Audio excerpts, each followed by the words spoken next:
Sawadee Kap. Hello and welcome to Daily Wisdom, Walking the Path with the Buddha. Today we're going to be discussing breathing mindfulness meditation. We're going to be discussing what it is, how to do it.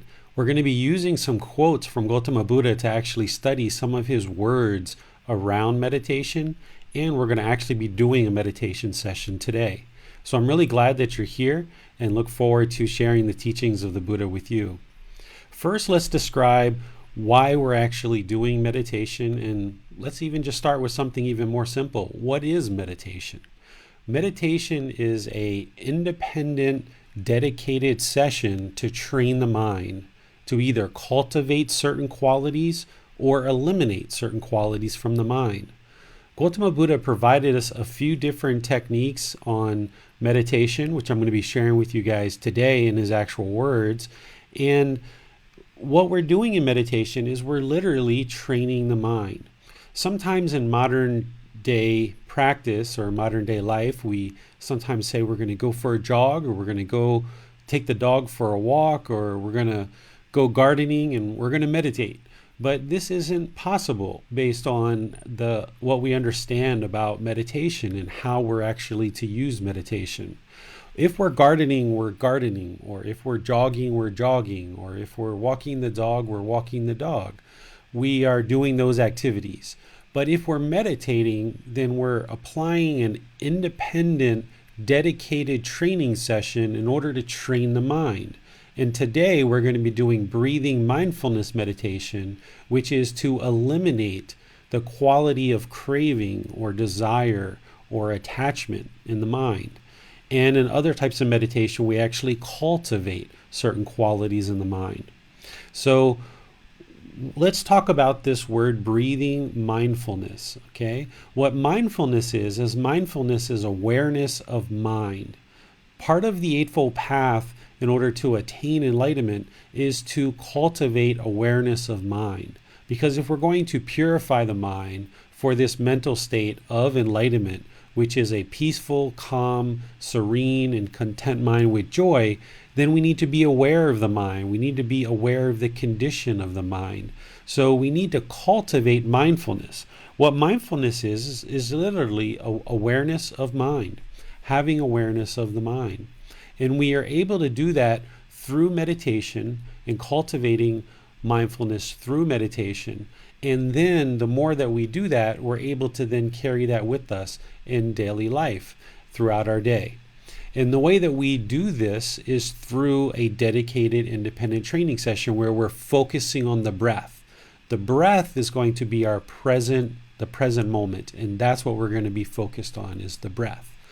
I would like to invite you guys, as we go through our talk here, to submit questions either in the virtual classroom through chat or through raising your hand, or through our social media platforms on YouTube or Facebook, wherever you're watching this, so that you can get answers to questions that you might have about what I'm sharing and about your particular meditation practice.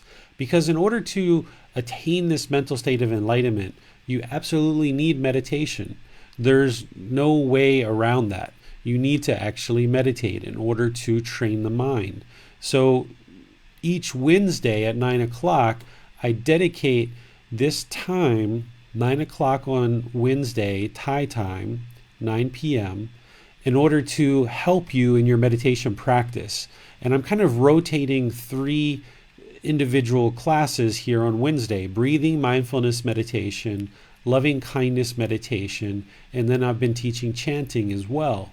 And each session we're getting deeper and deeper and deeper into the meditation and helping you guys to understand it more, and making myself available for any questions that you might be having as you're meditating and developing your practice, so that you can get help and guidance in your meditation practice, which is really essential in order to develop and ultimately be successful in a meditation practice. You need guidance and you need people that can help you. So that's why these Wednesdays are set aside at 9 p.m. Thai time for you to be able to get help in your meditation practice. So what I would like to do is share with you some of the teachings from the Buddha that he taught as part of meditation.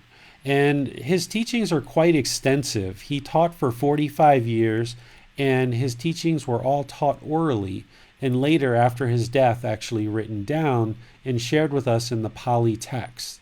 The Pali text, or the Pali Canon, is the source of the teachings from Gotama Buddha. And for me, I've attained a very high quality and reliable source of these teachings translated into English that I know work in order to attain this mental state of enlightenment. So I use these teachings in order to guide my practice and also to share with students in your practice. And some of the words that I would like to share with you here are some things that Gotama Buddha said as part of his teachings. And I'd like to share those, and then we can explore them, and you're welcome to ask questions if you like. One of the phrases that I found that he said is, "A pot without a stand is easy to tip over." In this quote, I'm associating the word pot with the mind and the stand as your meditation practice. So essentially, a mind without a meditation practice is easy to tip over. So if you're finding yourself having discontentness of anger or frustration or irritation or boredom or loneliness, the mind's maybe craving to go outside, or the mind's craving to go back to the work environment that you've been in, or whatever kind of cravings that you might be having, in order to resolve this and train the mind to be content or satisfied with what is, you need to develop a really good quality stand, or else your pot is going to be easy to tip over. So here we've been faced in today's time with lots of changes in our society with the coronavirus, and these big changes can tip the pot over. But even small little things, even a pot without a stand, even a small little thing, somebody looks at you the wrong way, or somebody says something displeasing to you, somebody cuts you off in traffic, somebody doesn't say or do something that you're expecting them to do. If you don't have a meditation practice where you're continually, consistently training the mind, it's going to be easy to tip over your pot because you haven't established that stand or that meditation practice. So what we're doing here in this group learning program is helping you to develop a stand. And then each day that you're practicing meditation and each time you're learning, that stand becomes wider and wider and wider and wider, so that it's more and more stable. And the mind becomes more and more stable, and it's harder and harder to tip over that pot because you've got a nice stable stand. So this is one of the quotes that the Buddha shared, is "A pot without a stand is easy to tip over." So if you find yourself angry or frustrated or irritated or feeling guilt or shame or fear or loneliness or boredom or shyness, any of these discontent feelings, even jealousy, I don't mention that much, but even jealousy is a discontent feeling. If you find yourself with these things, it's because you haven't yet trained the mind. You're not a bad person, you haven't done anything wrong, you just haven't had access to the teachings and a teacher to be able to help you to learn these teachings from Gotama Buddha to establish that nice high quality stand that's going to be nice and stable so that your mind doesn't get tipped over. And one of the great things about the Buddha's teachings is that they're all independently verifiable. As you're learning meditation and the rest of the teachings and you're practicing those, you should be seeing the mind continually improving, and you should see that this anger and frustration and irritation is slowly starting to dissipate in certain topic areas of your life, and maybe coming down to an annoyance or just a slight irritation or a little dislike. And eventually you get to the point where you've trained your mind so well that that same thing that happened 2 or 3 months ago that would have just driven you crazy and angry and frustrated, it doesn't even have an effect at all, and the mind is just calm, content, and peaceful. And that's only if you're going to develop this stand or meditation practice. Another quote that the Buddha said is, meditate, bhikkhus, and bhikkhus are the ordained male practitioners. Bhikkhunis are the female ordained practitioners. But most often his teachings, he is referring to the community of male practitioners, which are bhikkhus. So if you ever see quotes online on images that just say something very general and don't include the word bhikkhus, then you know that it's pretty much not an accurate quote. From my experience, about 99.9% of all the quotes on images that are being shared from Gotama Buddha across the internet are actually fake quotes.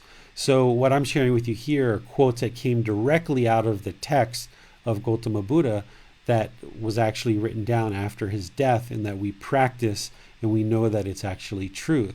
So what he's saying here is meditate, bhikkhus. He's referring to the ordained monks. And he's saying, do not be negligent, right? Don't be complacent. Don't be relaxed. Don't just, kick back and not dedicate time and effort to this practice, lest you will regret it later. This is my instruction to you. Essentially, what Gotama Buddha knew and what we know is that the cycle of rebirth is constantly happening all the time. And you being in this human birth is based on your past decisions in your past lives, whether they were animal lives or whatever they were. You've had countless lives in your past that you probably don't remember at this particular time, but you may, as you meditate more and more, you might actually observe your past lives. So as you go through these various lives, and as you have gone through these various lives in the past, you've accumulated a certain amount of karma or certain results based on the decisions that were made, that now you've been reborn into this human world. This human realm is the best realm to actually attain enlightenment, which will end this cycle of rebirth, this countless cycle of rebirth, because it's the only realm that we experience painful feelings, pleasant feelings, and feelings that are neither painful nor pleasant, and we have the ability to actually cultivate the mind to attain enlightenment. So for example, an animal, they don't have the ability to evolve the consciousness to enlightenment. They still experience these certain feelings, these painful, pleasant, neither painful nor pleasant, but they don't have the ability to take in the teachings, learn the teachings, reflect on those, and train the mind and evolve it beyond their animal existence. It's only in this human life that we actually have the ability to do that. So what I feel the Buddha is probably referring to here when he says, meditate, bhikkhus, do not be negligent, lest you will regret it later, is that you are now in the human life. If you go through this life without learning the teachings and practicing them in order to attain enlightenment, you will regret it later. And one of the things that I really respect about the Buddha and his teachings is he never used guilt or shame or fear in order to motivate people, in order to learn and practice his teachings. Because remember, one of the primary goals of enlightenment and attaining enlightenment is to eliminate guilt, fear, and shame, right?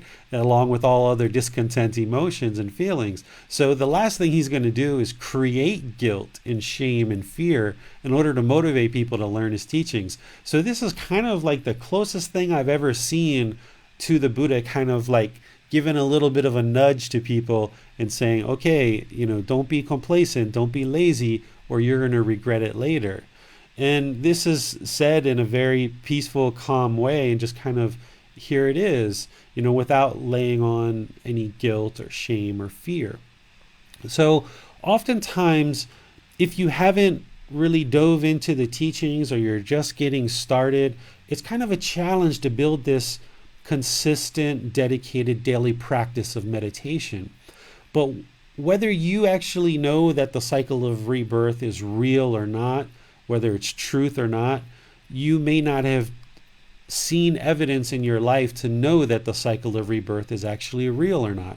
But one of the things that I can share with you is that may come later, that you may get that information. But in the meantime, perhaps just take my word for it.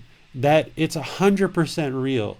The cycle of rebirth is 100% real because there's people that have observed their past lives. And we know that this is real, 100%. And if you can at least take that on face value, perhaps you can use it as motivation. Because the last thing that we would want, or you would perhaps be interested in, is to actually come back to this world or come back to being an animal or another being. Because once you're in the animal realm or any of the lower realms, it's really hard to be reborn back into the human realm. The Buddha described the lower three realms of hell, afflicted spirits, and animal realm. He described them as prisons. Essentially, once you're reborn into those realms, it's very hard to get out of there. And even the Buddha himself, he was able to distinguish many, many lives that he had in the animal realm at different times, different beings, before he was actually reborn into the human realm. So here, the last thing that you would be interested in is coming back to repeat all of this. Now, certainly there's been pleasure, or there's been certain pleasurable experiences in your life that have been helpful and interesting and you've enjoyed. But in reality, if you look back through your life and all the things that you had to do to get to where you are today, I mean, let's just talk about, learning how to walk, learning how to talk, learning how to read, learning how to write and spell, learning how to interact with people, learning how to walk down the street, learning how to cross the street, learning how to drive, learning how to have relationships, the various miseries that we've experienced along the way in life. Yes, there's been some pleasure and there's been some enjoyable experiences in life, but in order to do that, we have to repeat all of these other things in order to, if we were going to take rebirth again.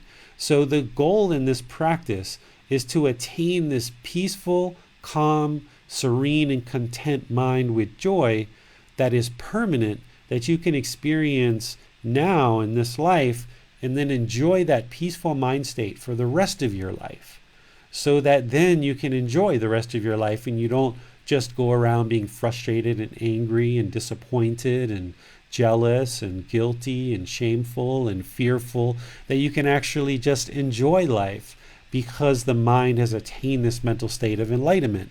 And you will know the truth. Having attained that mental state, the mind will be unshakable and you won't be reborn back into the world or into any other existence multiple times.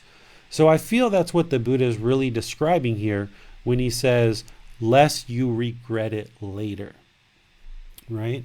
So these are just two of the individual quotes that I kind of pulled out of his teachings to share with you guys today. And I've got some other ones, but I want to pause here for a moment and see if you guys have any questions or thoughts or comments that you'd like to share regarding these two that I've shared so far. Hi David, we have a question from Amina on Facebook, and we actually practiced loving kindness meditation last week. So Amina's now asking, is it okay to do the loving kindness meditation even on those days when we're not frustrated by others? Because it feels like a positive way to ground ourselves in compassion. Absolutely. In fact, loving kindness meditation is something you can do all the time, and doing it when the mind isn't angry or isn't feeling frustrated is actually a great time to do it, because you kind of get ahead of the curve. Rather than doing it only when the mind's frustrated or angry or irritated, which loving kindness is working towards eliminating that poison of hatred or anger. Rather than just waiting till then, you do it all the time and get really ahead of the curve and fill up that bucket of loving kindness, which is goodwill or active goodwill towards all beings without judgment. So yes, absolutely. Okay, that's all our questions at the moment, David, but I'm sure we might have a couple more by the end. Okay, so this breathing mindfulness meditation that I teach you guys, it is something that I observed in the Buddhist teachings, which I'm actually going to flip here in a moment and actually show you guys exactly where I saw it. and why I teach it the way that I do. So I saw it in the Pali text, Pali Canon. I practiced it for myself, saw that it actually works and had a dramatic effect on my own mind. I've shared it with a lot of students over the years, and they've actually made a lot of progress with it. And I've actually heard from Thai people, when Thai people come and talk to me, they ask me, what kind of meditation do you teach? And there's been some of those Thai people that said, oh, this is the exact same meditation that I learned at this temple where this really well-known monk that everyone knows is enlightened, he's teaching the exact same meditation as you. So I've confirmed this style of meditation that I'm teaching you, the breathing mindfulness meditation, in those 4 ways.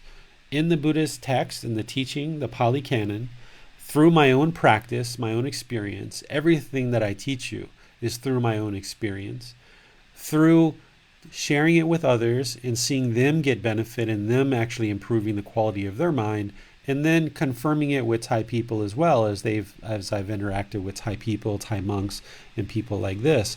So I confirm everything that I do in these ways in order to ensure that what you're learning is going to actually work for you. So breathing mindfulness meditation is a way to eliminate the mind's tendency to hold on to thoughts, to hold on to ideas, to perceptions, dwelling on the past or anticipating the future. Just rooting the mind with mindfulness, awareness of mind, in the present moment by focusing on the breath.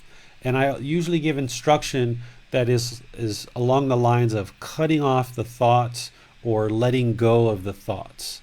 So here on the next picture, I would like to share with you guys where I got that from.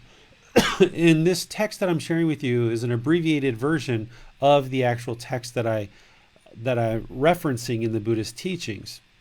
So the Buddha actually says a couple things before this, and he says, having based himself on these 5 things, the bhikkhu should develop further another 4 things. Okay, so there's 5 things before this that the Buddha talks about, and it's mainly associated with having good companions, good comrades, good associates, and having good people around you that are interested in practicing good, wholesome qualities, right? Because if we surround ourselves with those kind of encouraging, supportive people, then we're going to actually benefit, and they're going to benefit our life and we're going to benefit their life. Whereas if you're around negative people that are just only interested in doing harmful, unwholesome things, then your mind will tend to lean in that direction. So prior to this, the Buddha talks about good comrades, good friendships, good associates, things like this, and why we would be interested in having those kind of people around us. Then he says, okay, once you've developed those 5 things, then you should develop these next 4. And this is where the meditation practices that I share in chapter 11 of the book, Developing a Life Practice, The Path That Leads to a Nibbana, comes from. The first one here is he talks about the perception of unattractiveness should be developed to abandon lust. Now, keep in mind that one of the 10 fetters, right? Once you get up and running on the Eightfold Path, which includes the 5 precepts and the 4 Noble Truths, once you get up and running on that and you're practicing it really diligently to include meditation, you're going to start working to chip away at the 10 fetters. And one of those fetters is sensual desire, which includes sexual contact. So there's sensual desire, which includes sexual contact, but there's other things in there as well. Essentially, what sensual desires are pleasures of the senses, the eyes, the nose, the mouth, the ears, and the physical touch. So one of those things that we do that is one of the more challenging things to eliminate for some people is the sexual contact. And in this particular translation, Bhikkhu Bodhi chose to use the word lust. So here, what this particular aspect that the Buddha is suggesting is developing the perception of unattractiveness of the body. should be developed in order to abandon lust. For someone who's having challenges with sexual cravings and having a lot of sexual cravings, by meditating on the real true appearance of the physical body, i.e., the unattractiveness of it, then you can actually work to abandon sexual cravings. And this is where people will oftentimes get a picture of a dissected human body, and or even meditate with an actual corpse itself, because then you're actually involving the smell in addition to the actual appearance. So when we look at people, they can look very beautiful, right? We've got certain hair, we've got certain facial features, we got certain roundness in our bodies or not, that people have certain qualities that they actually like, certain makeup or jewelry or scents that we have. And these are all part of the way that we attract each other and we get involved in certain relationships. Well, if you've got to a certain point in your practice where you've decided you want to start working on eliminating the sexual contact, then understanding and developing the perception of unattractiveness. And the way that we do this is kind of envision the body without the skin. Because if somebody walked up to you without their skin, I doubt that you'd be interested in taking them on a date or having sex with them. And it's only because we have this skin that kind of covers up the bones and the tissue and the ligaments and tendons and joints and the fluids and organs that a person actually appears attractive.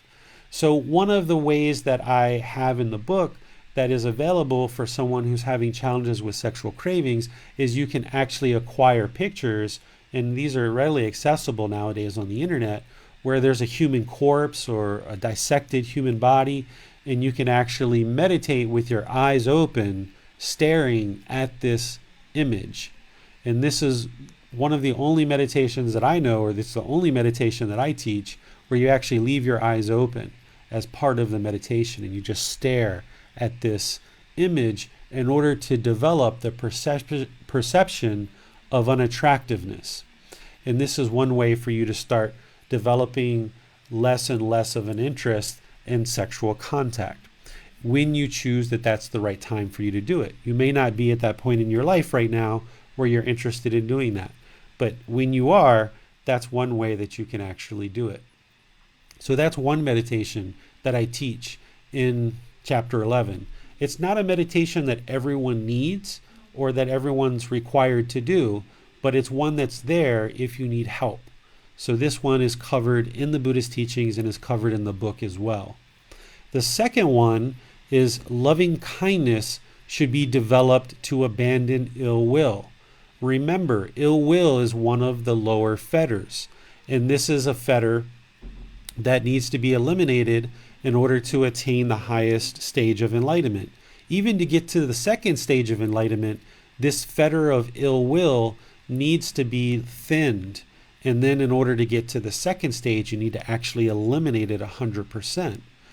So to get to the second stage, it needs to be thinned. The third stage, it needs to be eliminated. And then, of course, if it's eliminated at the third stage, then by the time you get to the fourth stage where you're working on the upper fetters, the higher fetters, then this one would have already been eliminated. What ill will is referring to is it's referring to the poison of hatred or anger.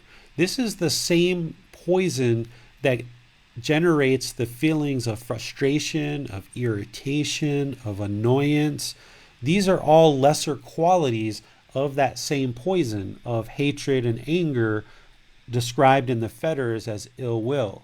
So using loving kindness meditation, as I teach in chapter 11, is used to cultivate this loving kindness or this active goodwill without judgment towards all beings, and eliminating things like resentment, hatred, anger, ill will, just forgiving things and letting things go, but doing it with kindness and goodwill towards all beings.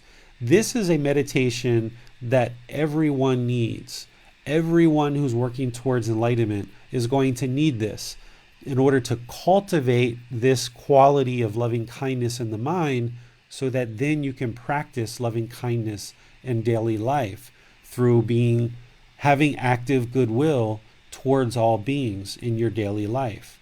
So this practice of cultivating loving kindness, remember, it's a dedicated, independent training session where you're developing and cultivating loving kindness in the mind, starting with yourself and then moving out in rings, progressive rings, until you get to essentially all beings. And through doing this enough times over a consistent period of time, you'll notice that you'll slowly erode certain feelings that you have when you maybe go outside and there's people that you dislike, or you have dislike, or you have anger or frustration. You can start cultivating this more in the mind. I had to do this for many, many, many years before I was able to get to the point where I am now, where I love everybody. There's nobody that I would feel negatively against. But it takes time to get to that point, especially if you've had a past where people have done certain harmful things to you, and if you've been involved in any kind of trauma at the hands of other people, you might be holding on to resentment. And this is one of the meditations that you can use to let that go and cultivating loving kindness. So this is a meditation that everybody needs, and the Buddha is explaining it to you right here, that you need to develop loving kindness in order to abandon ill will. That's his solution. That's his antidote to this poison of hatred, anger, and this fetter of ill will, which is essentially the same thing. Then the third thing that he's talking about here is mindfulness of breathing should be developed to cut off thoughts. Okay? I call this breathing mindfulness meditation. But here, the way it was translated is mindfulness of breathing should be developed to cut off thoughts. This is the Buddha explaining that in order to train the mind to let go of the thoughts and cutting off the thoughts, to bring the mind to the breath. The breath is the present moment. Mindfulness of breathing should be developed to cut off thoughts. This is working towards eliminating that poison of craving or greed. This is the poison that the mind holds on to things, and it's always craving and seeking outward satisfaction. On Sunday at 9 o'clock Thai time, we're going to be discussing transforming the three poisons in detail. We're going to spend our whole class session discussing the three poisons. But here, just real quickly, craving, anger, and ignorance, or unknowing of true reality, also described as greed, hatred, and delusion, or unknowing of true reality. So here, what the Buddha is giving you in these last two things that he's suggesting that we develop is loving kindness should be developed to abandon ill will. He's explaining to use loving kindness meditation and the practice of loving kindness to eliminate hatred and anger, i.e. ill will, which is denoted as ill will in the fetters. And then mindfulness of breathing should be developed to cut off thoughts, because this is how we train the mind to let go, okay? And just let go of things. And that's what we're going to be doing today. And then the fourth thing that he's describing here is the perception of impermanence should be developed to eradicate the conceit, I am. Conceit is a higher fetter. This is going to be addressed much later, probably in your practice, but you really need to kind of work to eliminate it all the way through. But in order to get to that highest stage of enlightenment, you need to eliminate conceit or arrogance, right? Judging people, putting yourself above or below people, just this arrogance, this ego. And he's describing it as I am, like I am here, like I am the best. I am the king. I am so wonderful. I never do anything wrong. I'm so perfect. I'm so wonderful. I am right about everything, right? This is how conceit comes out, is that we are always trying to prove our significance. We're always trying to prove that we're right. We're always trying to put ourselves above everyone else. This is arrogance or conceit. So What he's starting to get to here that you're going to see in the next sentence is starting to talk about non-self, which we talked about back in chapter 4. When one perceives impermanence, remember impermanence is constant change, that there's no permanent fixed state. When one perceives impermanence, in other words, you're soaking into the mind that everything's impermanent. So if you're perceiving it, it means you're observing it. You can see that everything's impermanent. When you perceive this, the perception of non-self is stabilized.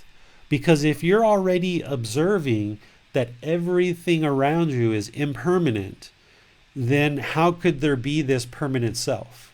Because remember, the teaching of non-self is all about helping you to realize that this image of the self that we carry around in the mind, the self-image, self-identity, this ego, it all gets in the way of realizing the enlightened mind. So the more that you see impermanence all around you, then you can start developing the perception of non-self, that there is no permanent self. And you start to stabilize this. And in order to get to even the first stage of enlightenment, you need to eliminate the personal existence view. And then ultimately, to get to the highest stage of enlightenment, you need to eliminate conceit, which is one of the 10 fetters, the upper fetters. So that's why this last sentence the Buddha describes here is one who perceives non-self eradicates the conceit, I am, which is nibbana in this very life. So essentially, if you eradicate the 5 lower fetters and the 10 higher fetters, that is nibbana in this very life. And the mind is going to be utterly peaceful, calm, serene, and content with joy. And you can enjoy that for the rest of your life and just continually practicing the teachings because you've soaked them so deeply into the mind that you're able to now function through all of these teachings, which includes meditation. You'll have a standard, dedicated, consistent meditation practice that you do your entire life. So we can attain nibbana during our life, or we can attain it at death. The Buddha talked about this. But why would we wait and kind of risk it and take a chance of whether we're actually going to attain it at death and maybe not be reborn again, when we can actually attain it by applying some dedication and commitment during our life, attain it now, and then enjoy this more peaceful, more calm, more serene, more content and joyful life for the rest of our life. So these 4 things that are to be developed in the chapter 11 that I created for meditation, I've actually detailed all of these 4 in meditation. So whether it's developing the perception of unattractiveness to abandon sexual cravings, that one's in there, and it's an optional meditation that you may work on with a teacher if you need that. Then there's loving kindness meditation, should be developed to abandon ill will. That one's in there, and everybody's going to need that. Mindfulness of breathing should be developed to cut off thoughts. That's the very first one that's in there because that's the central problem that the Buddha discovered with the mind is this mental longing, this strong eagerness for things to be our way. And when they're not our way, then the mind becomes discontent. This is the craving and the desire. This is what causes discontentness in this life, and it's also what leads to rebirth. Craving is the fuel that leads to the next birth. So if there's craving at the end of this life, then there's going to be rebirth. So this is the primary meditation that everybody needs, these 2, loving kindness and breathing mindfulness meditation. And then the 4th one here about developing and eradicating the conceit I am, this meditation is also in the book. But I don't suggest you actually do this one until you're working closely with a teacher. Because if you're not practicing the 5 precepts, if you're not really sure about the 4 Noble Truths, if you're still working on understanding the Eightfold Path, you're not even aware of what the 10 fetters are, it doesn't make sense for you to go right to that meditation about non-self because you're not there yet. You're not at that place yet. Remember, this is a path. And at different points on this path, you're going to need different things. And this is why it's important to work with a teacher and have a relationship with a teacher so that they understand your mind and they can provide you guidance on all the things that you're going to need along the way. And they can point out various things that you're saying and you're doing and you're thinking, various practices that you're going to need to employ in order to further develop along this path. But I just wanted to show you this text so that you know that what I'm teaching you in all of these meditation sessions online, or if you're in an in-person class with me here in Chiang Mai, or you come to any of the retreats that I teach, or you see me at one of the places that I travel around and teach, or even if you're just reading this book and you're wondering, where did David get this information from? Well, I've included this text that I'm sharing with you here in the book, but you may not remember it and you may not have explored it this deeply. So I want to show you so that you can see that there's an absolute connection between what I'm teaching you and what the Buddha taught. And he knew that leads to enlightenment, and what I'm teaching you that I know leads to enlightenment as well. So this is the 4 meditations that I teach.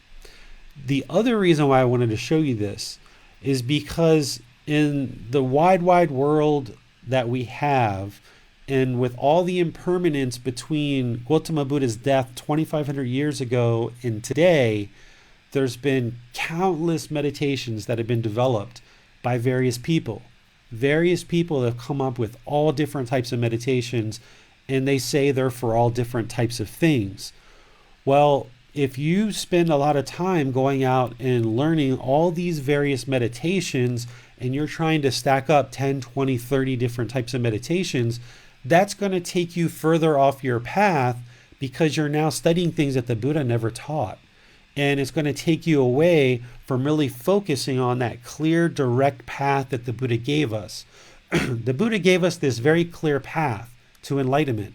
He illuminated the path with lights. And the more you stick to that path that the Buddha gave you, the more results that you're going to see. So rather than veer off to this other path that somebody else is saying, hey, this will help you eliminate this, that, or the other thing, or this is going to help you get more wealthy, or this is going to help you look more beautiful, or whatever it is that people are sharing, these are the 4 that Gotama Buddha focused the mind on, that he encouraged people to develop. And that's why I focus on it as well. So rather than spend all your time to run out and learn all these various different meditations that have been developed by who knows who over the years, what my goal has always been is to stick close to what the Buddha taught and only share and do what I know he taught and I know that works for my own practice. So that's why I wanted to show you this, so you don't feel this craving or this eagerness, this longing to go out and learn all of these various things that are out in the world in regards to meditation, that you can just focus on what the Buddha taught, because he is the Buddha. He's the one who awakened his mind on his own without the help of anyone else. He laid down his teachings for 45 years, and then he said, allow these teachings to be your teacher now that I'm going to die.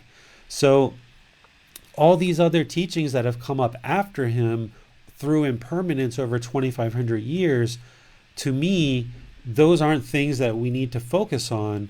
We need to focus on what the Buddha taught and what we know works. And that's how you're going to create this really clear path, this very clear direction towards enlightenment, is through only learning and practicing what the Buddha actually taught. And what I'm sharing with you through all the different means that I share teachings is only what the Buddha taught and only what I know works 100%. So I wanted to show you that before we actually get going with our meditation today. Are there any questions that's out there that you guys would like to ask at this point? Yes, we have a question from Bill, and Bill asks, when we're practicing mindfulness, is it helpful to identify the types of thoughts? So, for example, judgment, annoyance, or lust.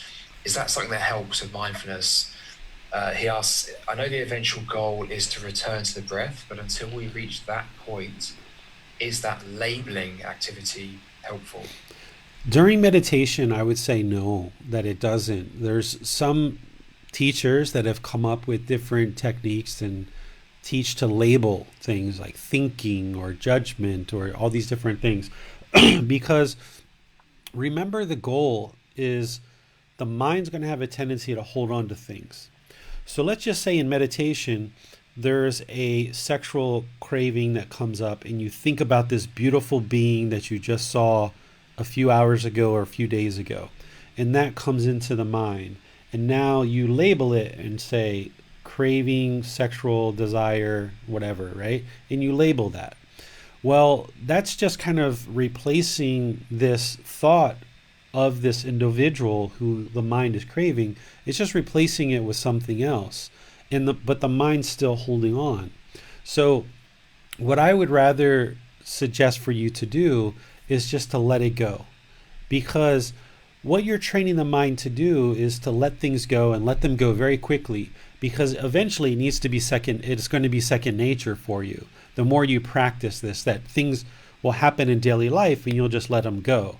So if you're going through the process in meditation of something's arising, you're observing it, you're investigating it, you're analyzing it, now you say, oh, that's sexual craving, let me label it with sexual craving and then push it to the side. That's a lot of steps that the mind's going through before it actually lets the thought go.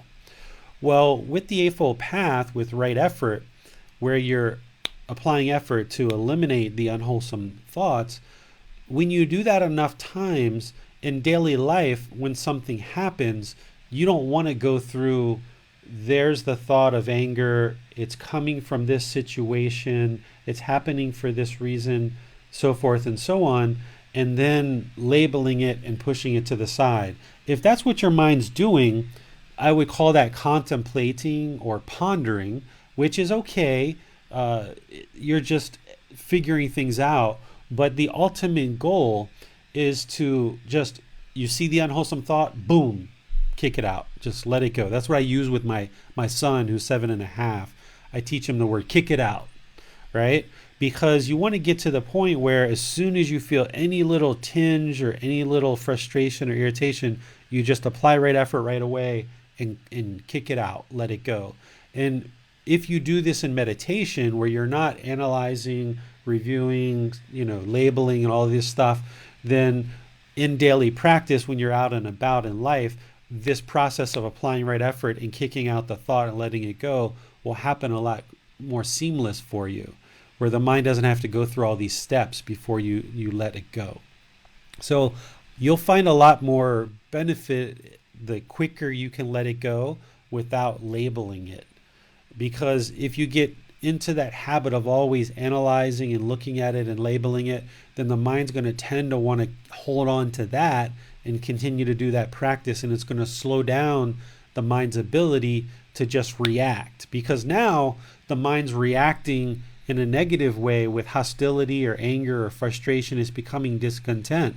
But the more that you soak in these teachings and you start responding to situations, eventually your mind's going to go back to reacting, but it's going to react out of this positive, this foundation of the Buddhist teachings, because you've soaked the teachings so well into the mind that it just reacts. And the reaction is going to either be a positive reaction or it's going to be no reaction at all. So it's going to take time for that to happen. So you got to kind of slow the mind down and teach it to respond. But then eventually, once these teachings soak in enough, you'll be able to just do these things like second nature.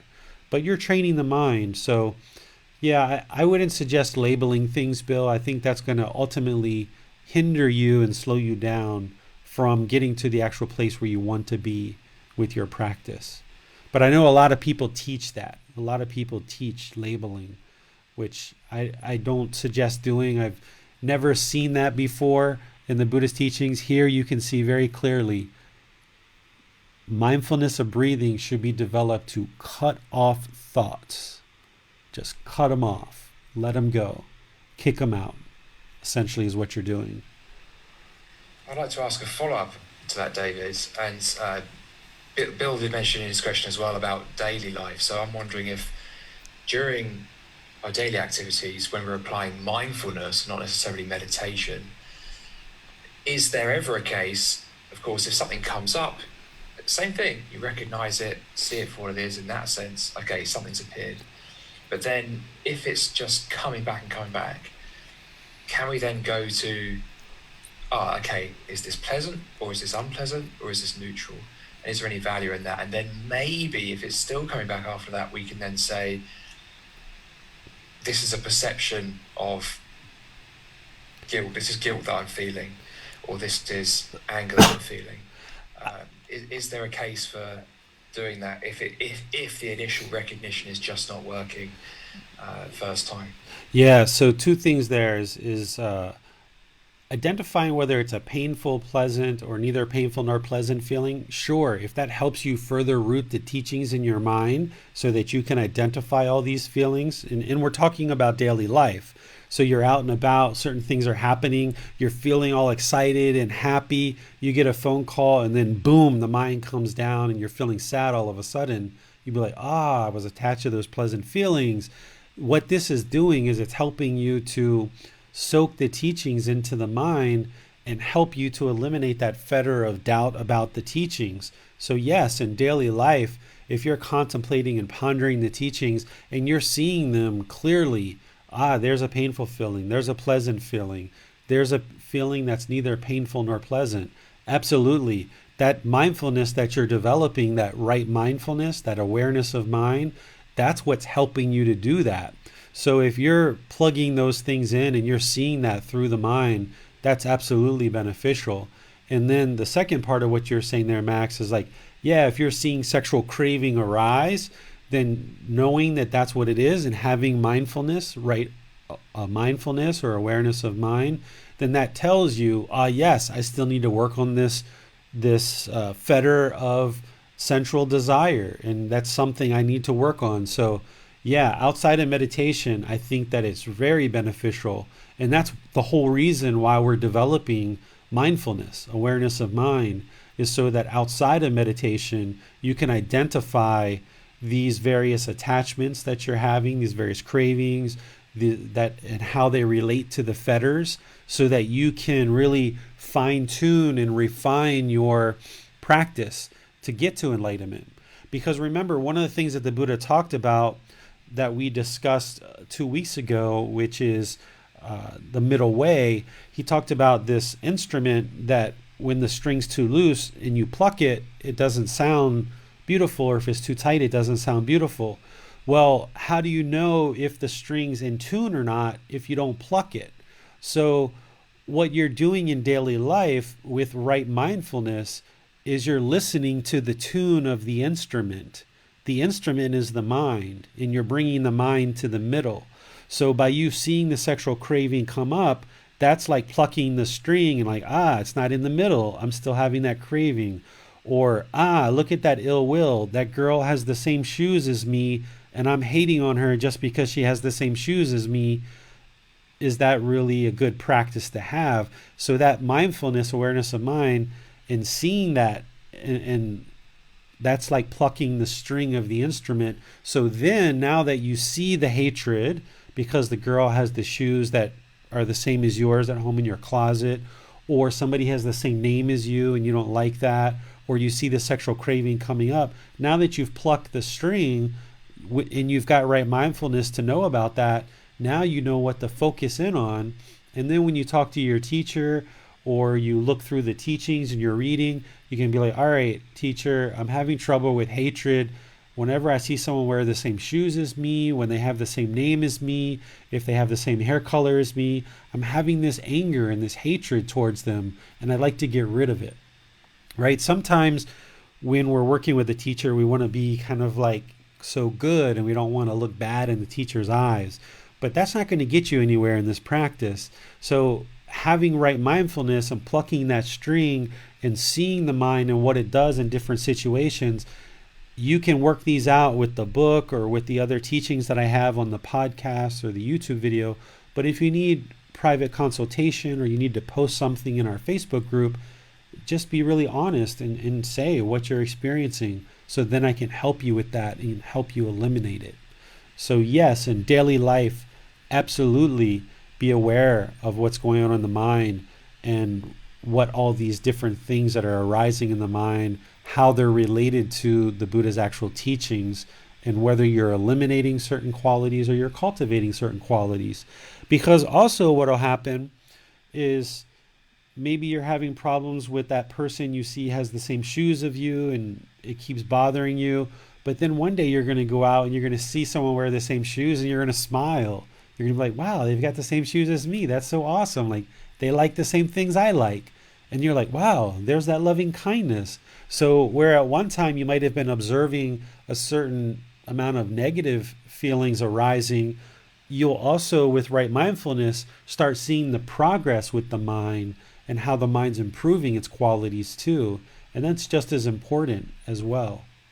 So definitely, Max and Bill and anyone else who's interested in this topic, is as you're going through your day, if you've developed right mindfulness, awareness of mind, you should start seeing these teachings everywhere around you.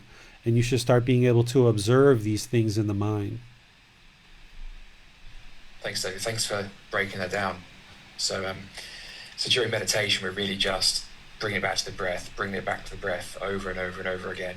Yes. But during the day, during mindfulness, sure, we can notice exactly what's going on, whether it's pleasant, unpleasant, maybe understanding what it is, so that we can then work with that more skillfully, whatever that is.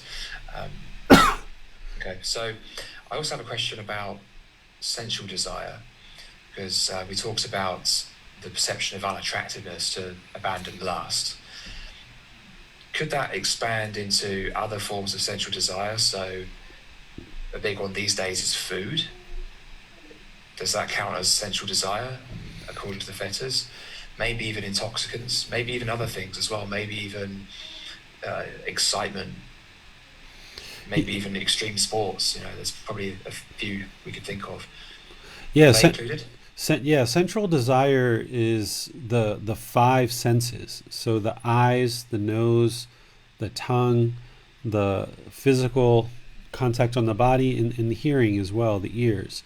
So if you look through your life, you'll notice that the eyes, essentially the mind, experienced through the eyes, is always interested in seeing pleasant things.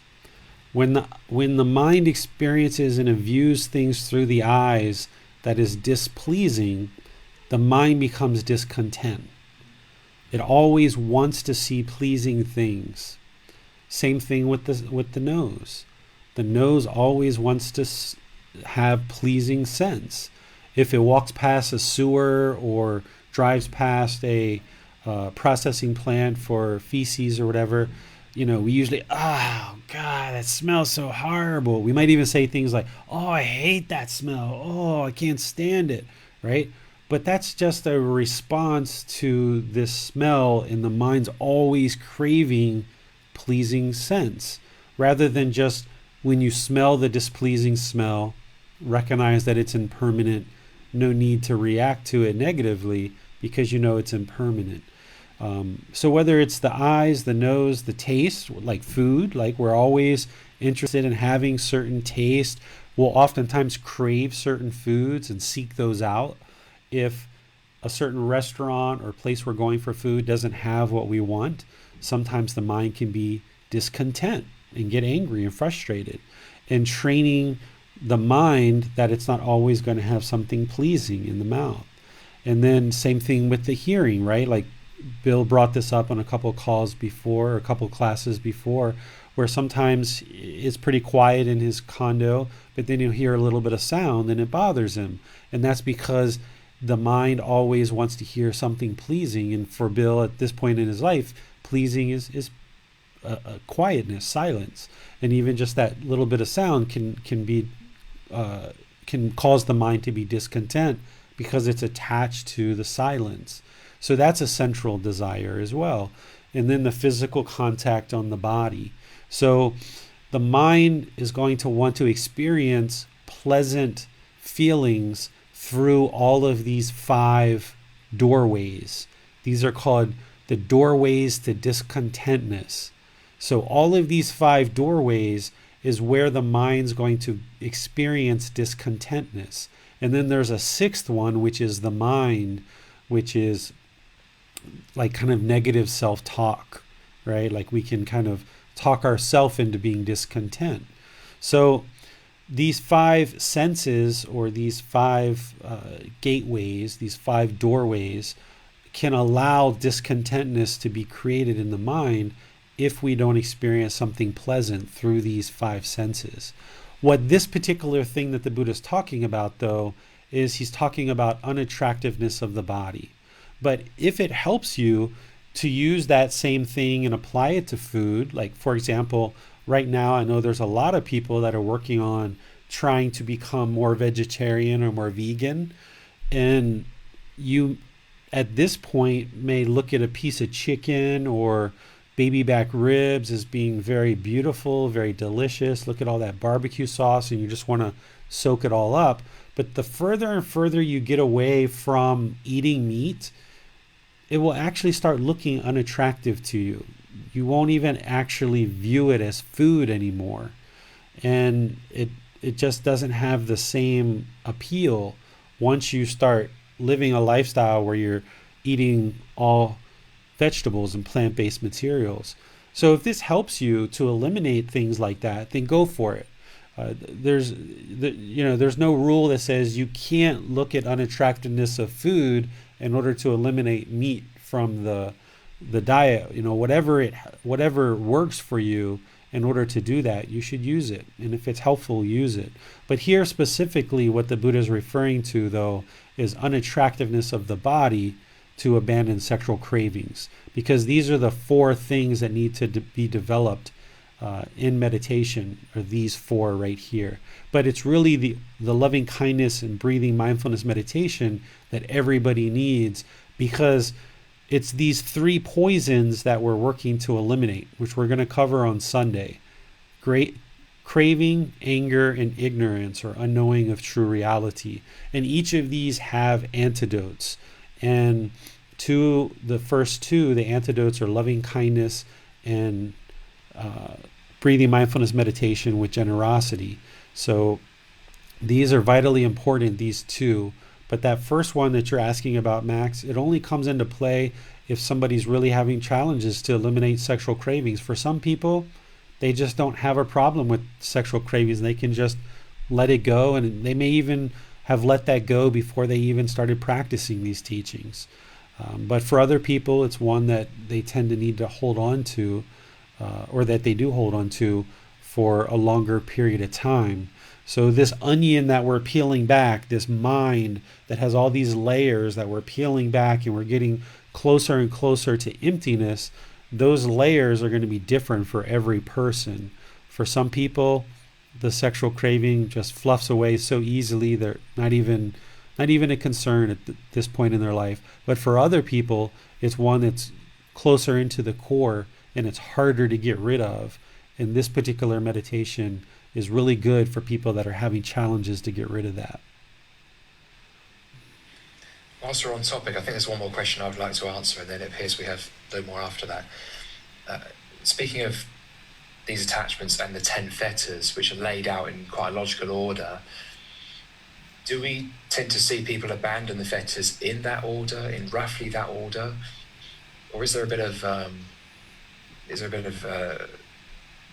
variability there, whereby you might remove anger before sensual desire, you might remove the sense of self before doubt, etc.? So do you think for each person it permanently happens exactly the same way? I wouldn't have thought so, but I can imagine that there's themes. Perhaps.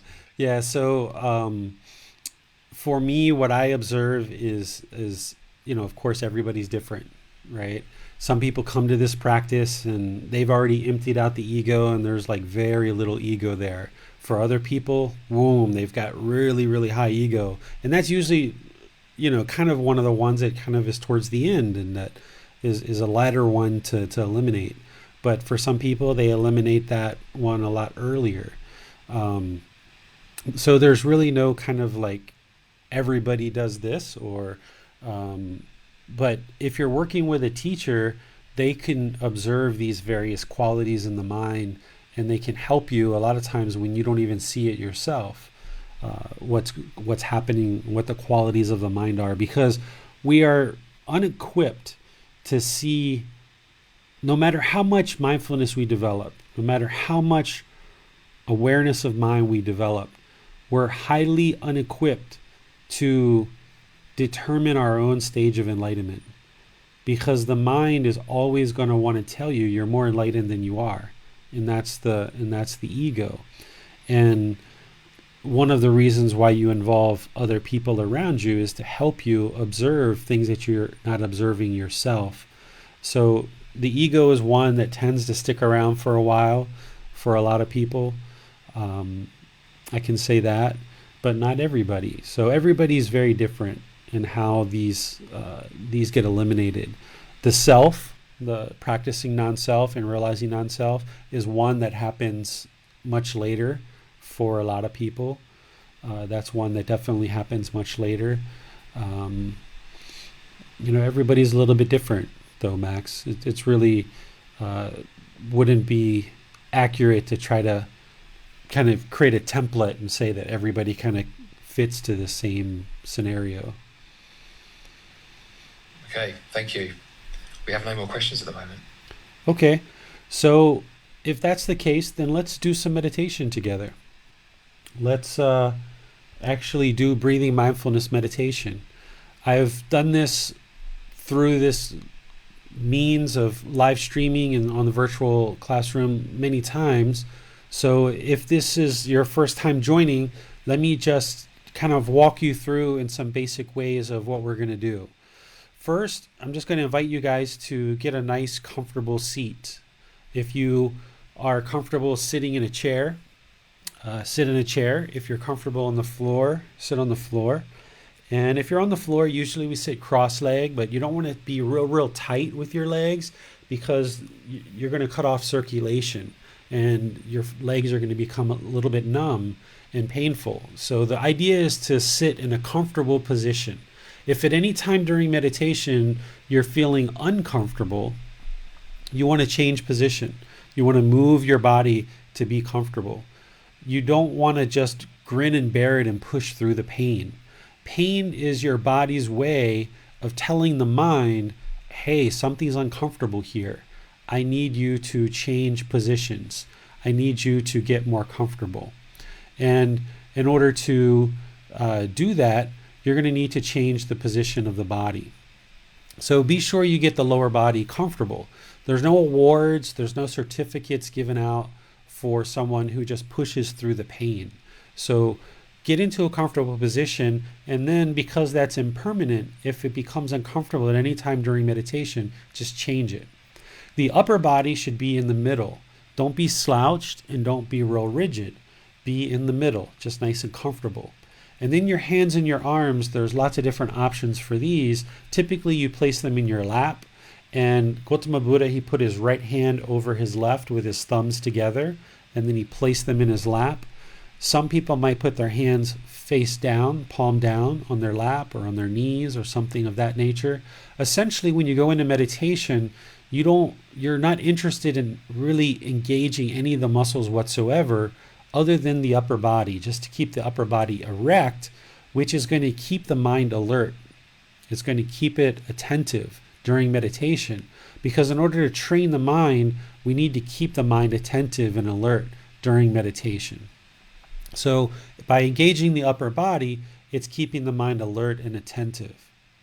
As we ease into meditation, I'll do a chant, and since I've been teaching this, you're welcome to chant along with me. If you haven't learned the chanting yet, it's in chapter 11 of the book that I use in order to teach all the students, so you'll be able to find it there. And you can look back at the previous podcasts, YouTube videos, and streaming that I've done where I've actually taught chanting on a couple of occasions, and you can learn how to do chanting, because it's really nice to start becoming aware of the mind, aware of the breath, and kind of ease the mind into meditation, kind of coasting it into meditation a little bit. Then once we're in meditation after the chanting, I'm going to provide some brief guidance, and then I'm just going to leave you on your own and let you do meditation, because I don't even want you to get attached to my voice. So rather than guiding you all the way through meditation, this is going to allow your mind to get attached to my voice, where your mind is only going to know how to meditate if you're listening to somebody talk, and the mind's going to be attached to this voice. But we want to teach the mind to let go. So that's why I'm going to have a period of silence there where you're just training the mind to come to the breath. And I'm going to give you some guidance once we first get into meditation to help you get started, so that in that period where you're on your own, you'll be knowing what to do in order to train the mind. And then at the end, I'll use chanting again to bring us out of meditation, and whatever questions that we have at that point, we can definitely dive back into the questions and be able to see what questions you guys might have at that point. So let's go ahead and get you into meditation and help you get some benefit out of this session where we're training the mind to come into the present moment and focus on the breath. So get your lower body comfortable, cross-legged or sitting in a chair. Get your upper body comfortable, where you're engaging the muscles to stay erect, keeping the mind attentive and alert. And now place your hands and arms in your lap. If you're going to do some chanting, feel free to do that with your palms together at your sternum.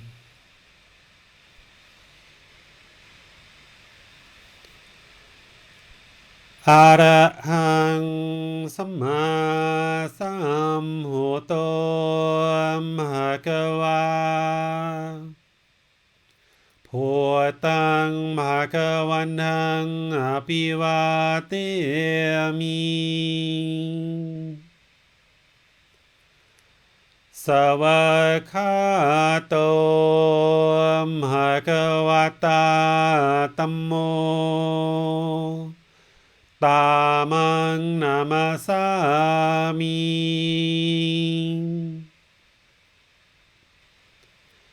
Supatipano Bhagavato Savaka Sangho Sanghang Namami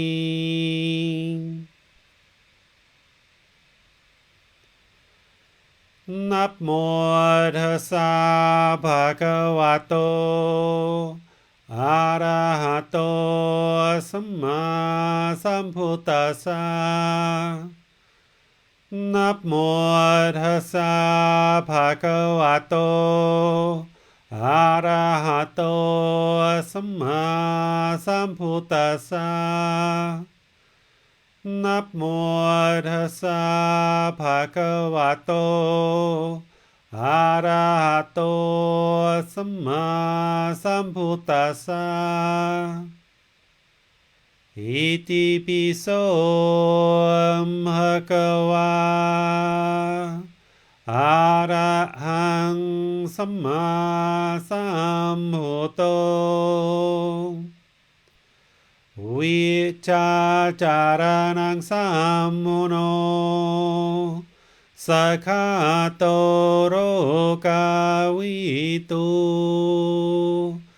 anutero purisa dhammasati satatawa manusanang Bhuto Bhagavati.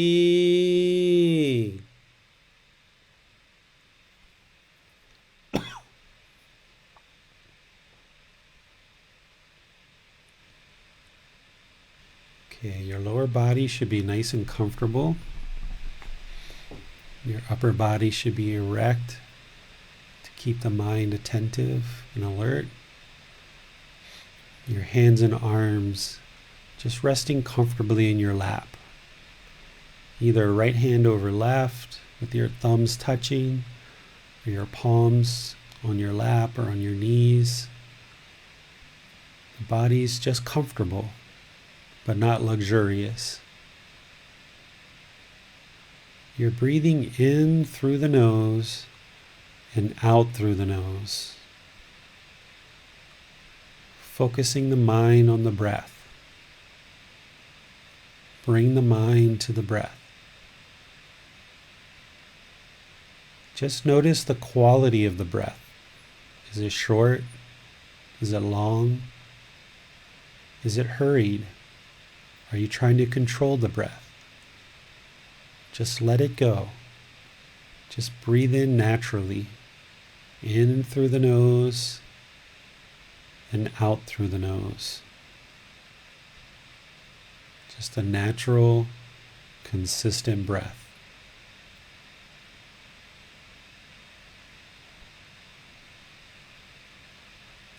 Breathing in, out.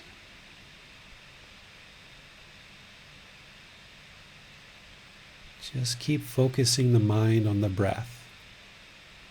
The sound of the breath entering the nose, or the sensation of the air moving over the skin into the nose. The breath is the present moment. You're training the mind to focus on the breath.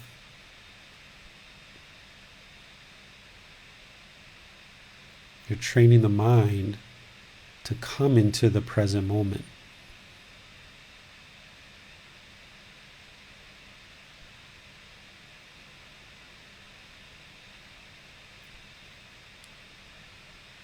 As you're breathing in and out through the nose, if the mind goes to the past, as it has thoughts of the past, cut those off. Let them go. Kick them out. Focus the mind on the breath. As the mind goes to the future, cut those off. Let them go. Kick them out. Just bring the mind to the breath, the present moment.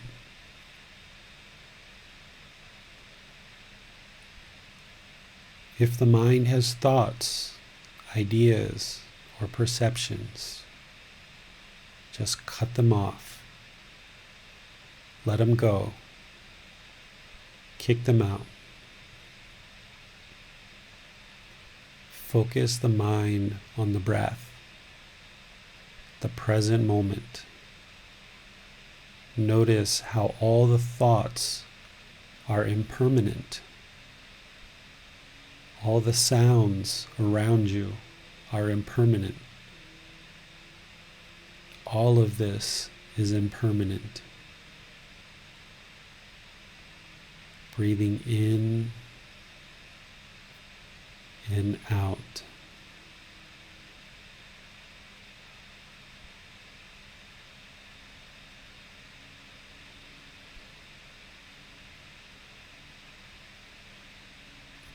Breathing in and out.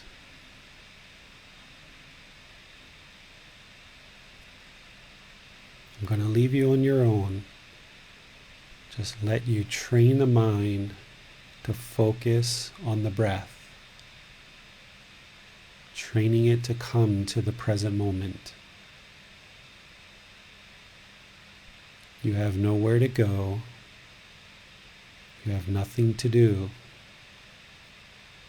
No one needs you right now. This is for you.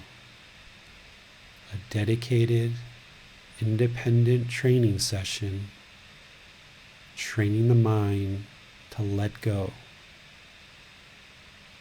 Focus on the breath, eliminating the poison of craving.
สัมพุทโธภะคะวา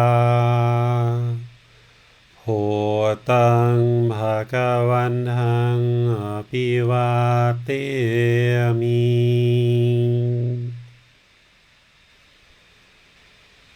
สวากขาโตภะคะวะตาธัมโม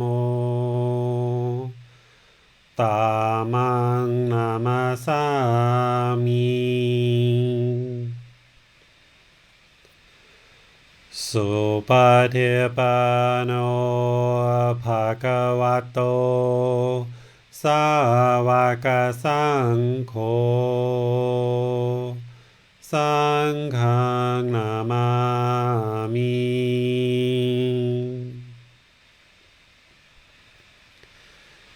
นะโมตัสสะภะคะวะโตอะระหะโตสัมมาสัมพุทธัสสะนะโมตัสสะภะคะวะโตอะระหะโตสัมมาสัมพุทธัสสะนะโมตัสสะภะคะวะโตอะระหะโตสัมมาสัมพุทธัสสะอิติปิโสภะคะวะอะระหังสัมมาสัมพุทโธวิจาจารนังสัมมุโน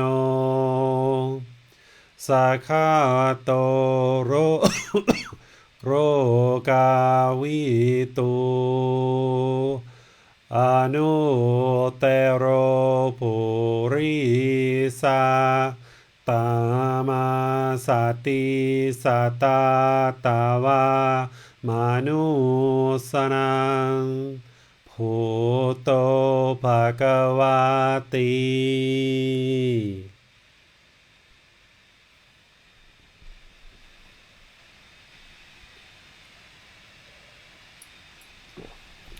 Okay, so you guys can slowly come out of meditation.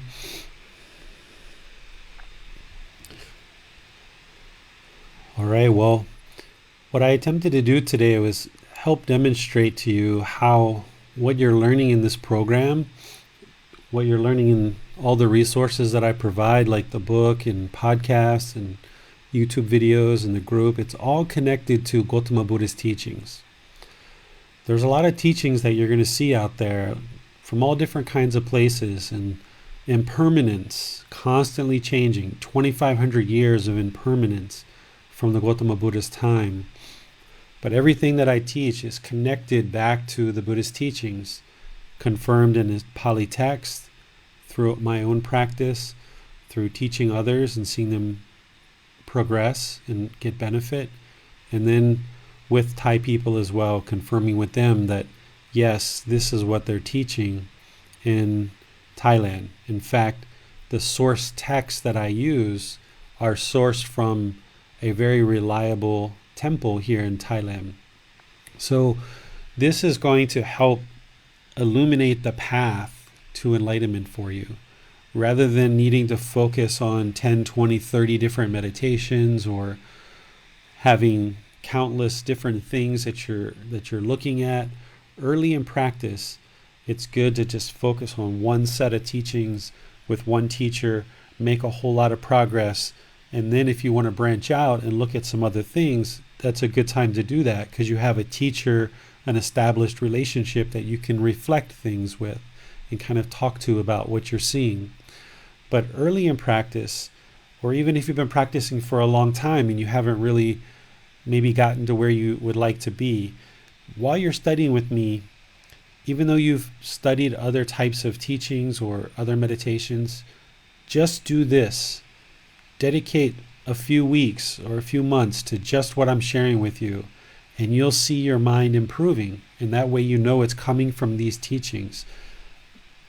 So I'm really glad that you guys are here. I'm really glad and encouraged that you've taken the time to actually study and developing this practice for yourself, where you're developing a meditation practice and a practice where you're learning the teachings.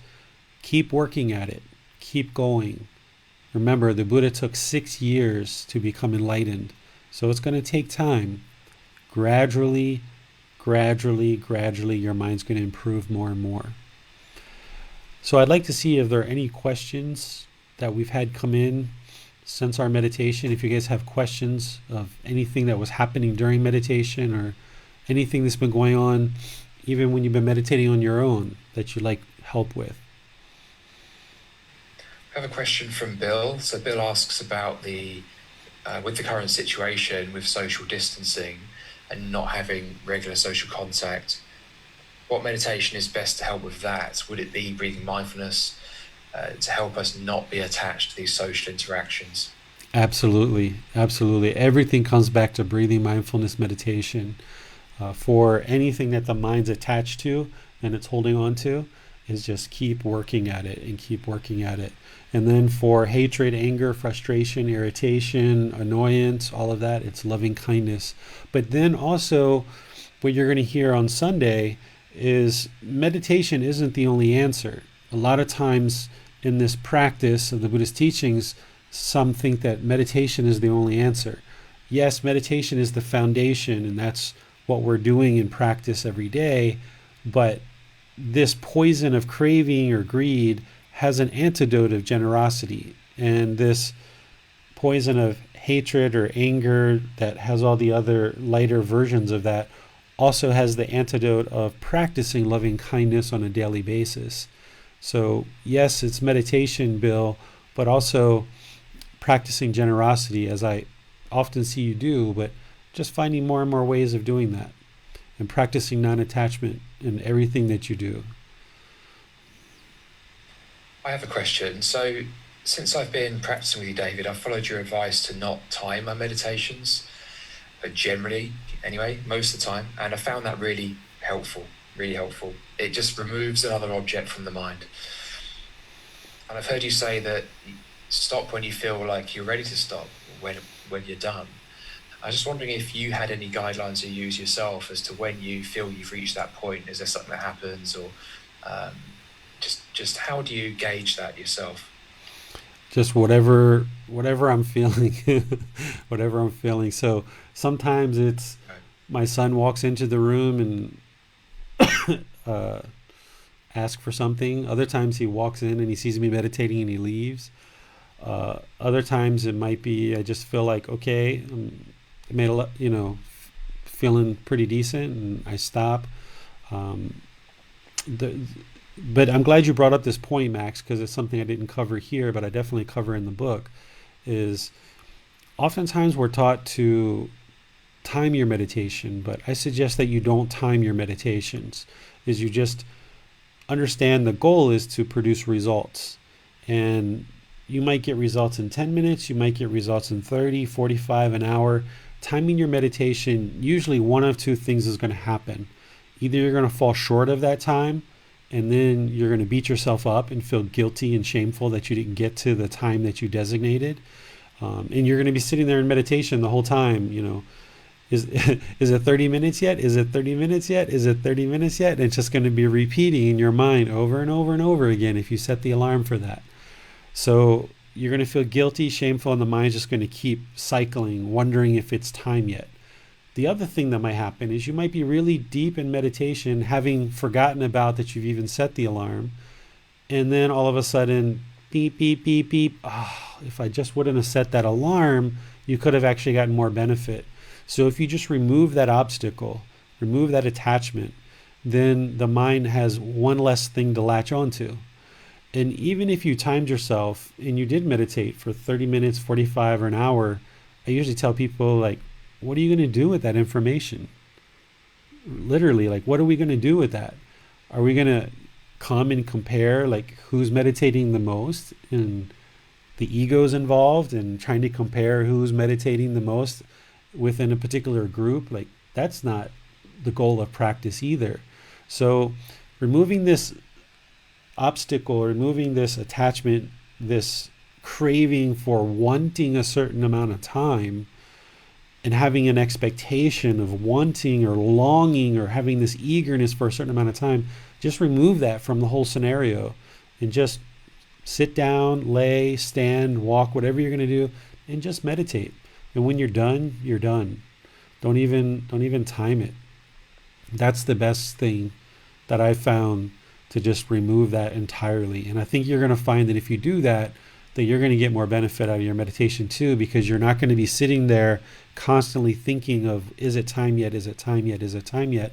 And when you're done, if you have no expectation, whatever amount of time you did, it was a good time. So I don't really have a way. It's just whenever, like right now when we just meditated, I just meditated, and just whenever I felt like, okay, this is probably good, I just kind of finished. Had I not been on this live stream, I probably would have did longer, but I felt like, different people at different points in practice, depending on how long people feel comfortable meditating, I felt like, okay, let me just finish here. This felt like a really good time. You may want to go, if you have kind of a limited time, you may want to go until you feel like the mind is kind of centered and kind of really grounded for a period of time, whether it's 5 minutes or 10 minutes, what have you. And then you feel like, okay, wow, I found the middle. My mind's in the middle, and now you want to finish at that spot and then carry that with you. One of the beauties about the Buddha's teachings and everything that he taught is, while you need teachers and you need guides to share the teachings with you, everything is independently verifiable. So everything that I teach you, everything that the Buddha taught you, you need to learn it from teachers, but then you can go out and practice it and see that it's working for yourself. This is the difference between belief and truth. This is why we call the Four Noble Truths, or the Three Universal Truths, where we talk about acquiring wisdom. Through learning the truths that the Buddha taught, you acquire wisdom. You can see it for yourself. So by practicing this breathing mindfulness meditation, you can see for yourself, over time, the mind becomes more and more centered, peaceful, calm, serene, and content, more stabilized, unshakable. And if you practice loving kindness meditation the way that I teach, you're going to learn over time for yourself that this is working. And that's one of the beauties about the Buddhist teachings, is it's not based on belief, it's based on learning and practicing, and you see the truth for yourself, that your mind is improving. This is how people knew that the Buddha was a Buddha. Is one, he discovered these teachings by himself without the help of anyone else. And then two, when he taught people and they practiced what he taught, they could see for themselves where they were once angry and frustrated. Now they feel nothing. They feel peaceful, calm, serene, and content. They saw that the quality of their mind completely improved, because you know what it feels like to have guilt and shame and fear and all of these other discontent emotions like boredom and loneliness. All of these things, as you progress further and further, closer and closer to enlightenment, these things will be eliminated. And this is how they knew during the Buddha's lifetime, this guy is a Buddha, because he discovered it by himself and he led more and more and more people to enlightenment. So you will see these teachings for yourself. If you study them diligently with dedication and commitment, you will see that the mind will gradually improve more and more. But you need to spend the time to come to class on Wednesdays and Sundays as you can. Of course, impermanence happens. You can't come every single time. But you've got the book, you've got the YouTube videos, you've got podcasts, you've got quizzes, you've got the Facebook group, you've got classes here in Chiang Mai, retreats here in Chiang Mai. You can come and learn these teachings, and you'll see the more you learn, the more your mind's improving. So just keep staying dedicated to it. Keep working at it. I'd like to ask about a difficulty I've been having recently in meditation. It's a kind of like backstepping. So it feels like I can get to a certain level of concentration, joy appears or tranquility appears, but then it's gone. It's almost like there's something waiting to jump out on me and go, haha, you thought you had it, Mm-hmm. not so fast, and just like drags it back again. Yeah. And it's been happening just repeatedly. And so you made me think of this just now, because you talked about when you've reached the middle for a certain amount of time, and I can relate to that, except that recently, for some reason, it's like I can feel like I am in the middle, but then actually go backwards before, and then by the end I'm Mm-hmm. just like, oh, I might as well stop now. And then I have maybe been meditating for quite some time. Anyway, appreciate Th- your advice on that. this is one of the reasons why I suggest don't label things, because as soon as you say, there's tranquility, now the mind's longing for tranquility. Or, Right. there's that peacefulness I've been looking for. There's the craving. There's the longing. There's the eagerness. So as soon as you want something or something appears and you label it, now all of a sudden the mind desires it. So when you're meditating, if you feel a level of tranquility or peacefulness come in, I describe it as like standing in the rain and being unaffected by it. It's like just let the raindrops hit your head and just as if there's no rain whatsoever. So the tranquility, the peacefulness comes into the mind, just no different. Just sit there. Don't label it. Don't judge it. Don't be like, I finally got into the middle. Because as soon as you do, that's the ego coming in and saying, you've got what you wanted. You've got it. Now you're done. Nope. Then you step backwards. Because whenever the craving comes in, that's when the mind's going to go backwards. Because what happens as I've talked about enlightenment, like flipping the switch, and then there's kind of like this flickering of the light, right? Like when you flip the switch, the light flickers and then it's off, then it flickers and it's off. Well, as you're getting closer and closer to enlightenment, and you think you're actually there, and you start thinking that way, like, oh, look, I'm there. I've got the tranquility. Or, oh, look, I'm there. I've eliminated the ill will, or I've eliminated the sexual craving. Look at me. Now the pride comes in, right? And you got to get rid of that too. You just got to exist peacefully, calmly, serenely, unaffected, just satisfied with what is. And that's why one of the other things I say is never, even someday you get to enlightenment, just never consider yourself enlightened. Because as soon as you consider yourself enlightened, that's the ego saying, oh, you're enlightened now. Look at you. Aren't you special? And then all of a sudden you step backwards because that's the ego coming in. So you got to just exist and just exist peacefully, calmly, serenely, contently, with joy, and just not based on any conditions whatsoever. So probably what's happening, Max, is that light's flickering, and then the craving or the ego kind of comes back in, and then that's when the mind's going backwards. So just stand there, sit there, lay there, whatever you're doing in meditation, just completely unaffected by whatever tranquility or peacefulness that's coming to the mind. Thanks, David. Really helpful. And I think there is, yes, an element of like wanting to control it, wanting to know I've got this refuge no matter what's going Yes. on. And it just so happens that meditation usually is a refuge. It's been a very, very reliable refuge, probably the only true refuge, which is what makes this kind of difficulty all the more painful, because there's me wanting to control it, wanting to know that it's going to be, like this is going to be relaxing.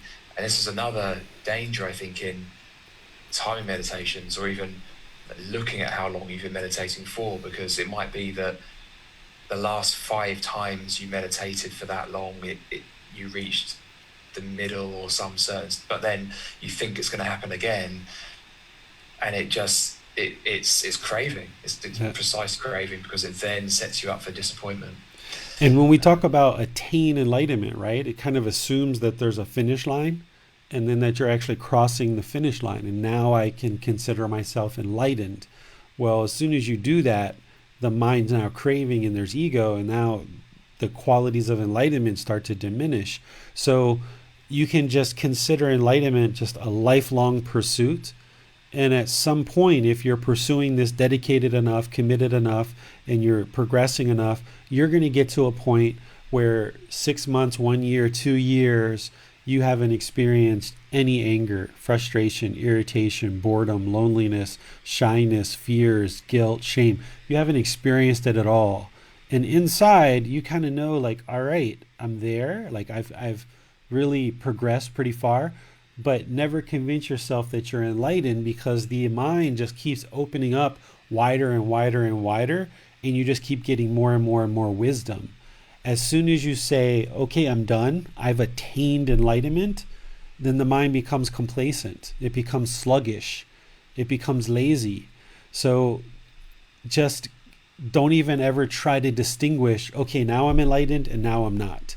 Now I'm enlightened and now I'm not. Just stay on the path and just keep working to eliminate discontentness of mind wherever you see it. Eliminating craving, practicing non-attachment, eliminating hatred, anger, continuing to eliminate ignorance, delusion, unknowing of true reality. Keep building wisdom, just wisdom, wisdom, wisdom, wisdom. Just keep working in that direction, and just never consider yourself even enlightened. Yes, thanks a lot. That's really helpful, David. We seem to have no more questions. Okay. So, thanks again. Yeah, well, we'll go ahead and end today's class session. I would just like to invite you guys back on Sunday at 9 o'clock Thai time. So whatever time that is in your time zone, we're going to be talking about transforming the three poisons: greed, hatred, and delusion, or craving, anger, and ignorance. This is the real goal of attaining enlightenment, is eliminating these three poisons. So it's a talk that we're going to go into, describe what these three poisons are, how they manifest and what they do in your life, and what you've been experiencing because of these three poisons, showing you how they've been detrimental to your relationships, to your life, to life decisions, how all Gama, all unwholesome Gama, is generated through these three poisons. Then we're going to talk about the actual antidote or solution to these poisons, and how you can actually eliminate them from the mind. And the 10 fetters that we talk about in terms of attaining enlightenment and eliminating the 10 fetters, the three poisons are kind of a more general way to describe the mind in a general way, where the 10 fetters are a more specific, more detailed teaching, but they're really connected. So we're going to connect all of this together for you guys, and then help you understand how to eliminate these poisons on Sunday at 9 o'clock. Between now and then, remember, we're in chapter 7, which is the 5 precepts.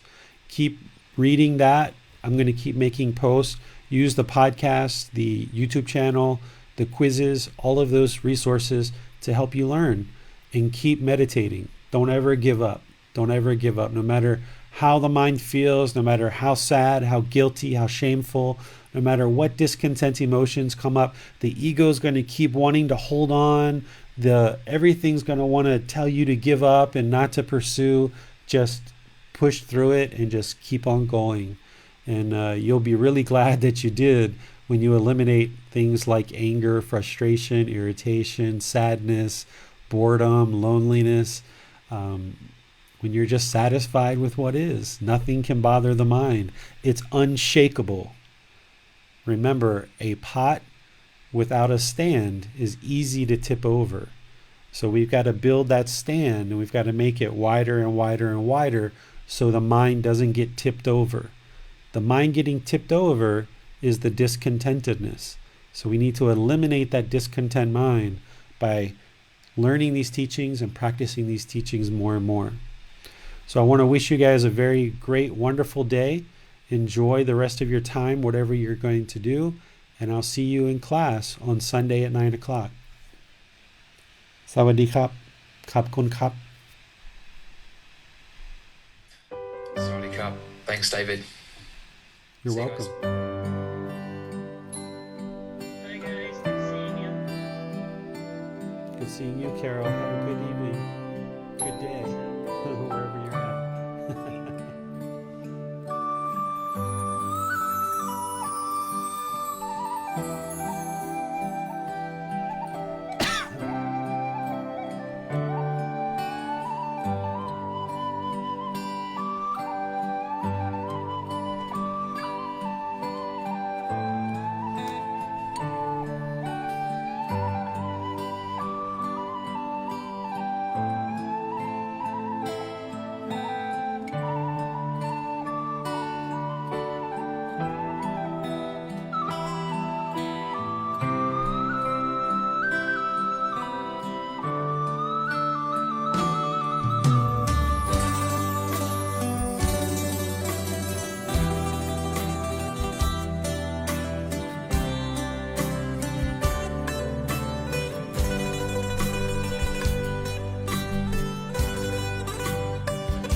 Thank you again for watching.